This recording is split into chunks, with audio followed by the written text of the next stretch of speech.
Hey, I was kidding yesterday when I put on my Facebook that Kansas City called Jerry Jones trying to get Carr back. It was just a joke because they had Peyton Manning. It was just a joke. But you know they thought it. You know as soon as Peyton Manning signed with the Broncos, they were like, man, we could have had Carr and Flowers and Barry back there and Rao. We could have stopped Peyton Manning. Now, good luck. Good luck. And I might as well just start this video talking about Peyton Manning because I was at the gym and I was doing on the elliptical, you know, doing my thing. And I saw that he was preparing to sign with the Broncos. And then I was like, man, you know, that team got there with Tim Tebow. I'm a Tim Tebow fan. I like Tim Tebow. Tim Tebow can't throw the football. I'm not stupid. So if you if you put Peyton Manning in that spot, Peyton Manning has everything, all the intangibles, the leadership, and all that other stuff that I loved about Tebow, that everybody loved about Tebow. Peyton Manning has all that. Peyton Manning will make you run through a wall for him. You know what I'm saying? He's a leader of men. You know, so he's got that, and he's got the arm. So now Denver with that defense with Doom and Von Miller and Champ and all, you know, it's going to be a good team over there. And they're going to be, in the next 2 or 3 years, they're going to be in the division, conference, or Super Bowl.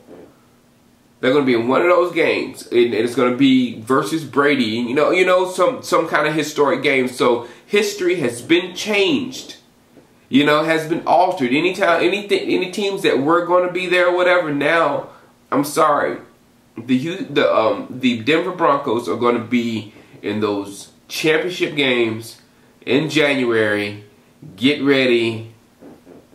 It's gonna be good because you gotta admit this is no chancy situation with Peyton Manning. This is no well, you don't know what you're gonna get. All the stuff that people like to say about rookies and all that kind of stuff. You can't really say that with Peyton Manning. Only thing you can say, if he can physically throw the football and get on the football field and play, because you know his head is intact. And if he's like maybe 70, well, not 70, like 85 to 90% of what he used to be, then done deal.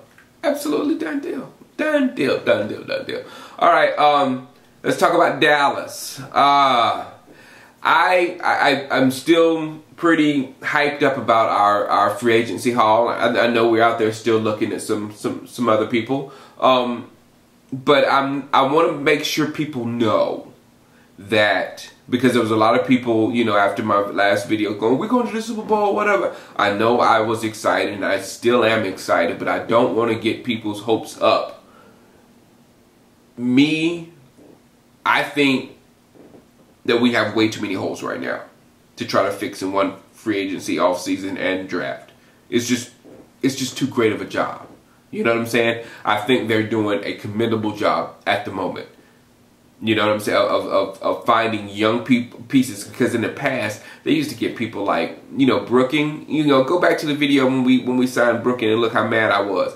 Go look back at the video when we signed Oshansky and look how mad I was. When we made those signings, it was like we were taking a step backwards. But with the Carr and Orton, you know, we did some positive things there. Vickers, you know, we did some good things there. So I do think we got better. But I don't think we got better than anyone else in our division.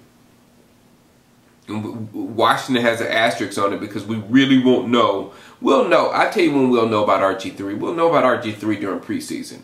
When we see him drop back and how he feels in the pocket and how that ball jumps out of his hands and if it hits the receivers and all that kind of stuff. Because honestly, that's when we knew with Cam. When we saw Cam in preseason football game and he went back like he was as comfortable as ever and just threw it on a dime down the field, I was like, whoa, okay, he can play this game. You know what I'm saying? You can tell, like other quarterbacks who struggle, like the Brady Quinns and all that kind of stuff, they are absolutely non-spectacular in the preseason. They, you know what I'm saying? So you know that they're possibly going to be a bust.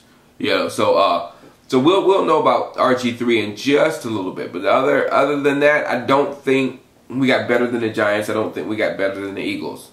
I honestly don't. You know, we still got a lot of work to do. And the main thing, the work we have to do is on the field, in the locker room, in the meetings. you know, knowing what you're going to do. That's the main thing I like about Brandon Carr. He's a heady player. He studies. He works hard. And that's how the Dallas Cowboys are going to elevate themselves. Don't go out and look for any more, you know, expensive talent or whatever.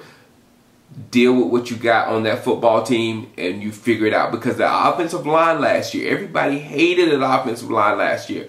But they overachieved for what they were. And you know they did. They were a guy on that offensive line that didn't even start on his college football team.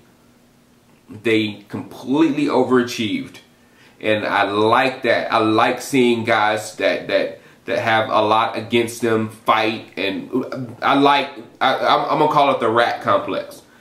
You know what I'm saying? Rat is nothing but a fighter. That's all he is. You know, and he made himself who he is by just fighting. And when I see that character in a football player, I absolutely love it. So now, all I'm saying to the Dallas Cowboy players, let the fighters take over the team. Alright, holla at you later. Oh, I'm going to have a mock draft up. I'm going to probably have it up sometime this weekend. It's going to be completely wrong. It's going to be my first one. But I'm going to do a mock draft. I hadn't done one in like 2 years or so. But, alright, holla at you later. Peace.